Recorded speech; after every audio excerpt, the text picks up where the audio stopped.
畜産業から牛の血粉について衝撃的な事実を話していくね。牛の血粉には実は地球温暖化の原因となる温室効果ガスメタンが含まれている。このメタンは二酸化炭素の25倍以上の温室効果を持ち、その影響は想像以上だ。牛1頭は1日に約300リットルものメタンを血粉で排出する。これは4つある胃の中の微生物が餌を分解するときに発生するんだ。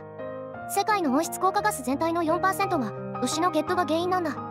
日本の農林水産分野でも温室効果ガスの約 16% が牛などの家畜の血粉によるものだからこそ、今メタンの排出が少ない牛の研究やカシューナッツの殻から作る特殊な餌の開発が進められている。こうした取り組みで牛の血粉による環境への影響を減らそうとしているんだ。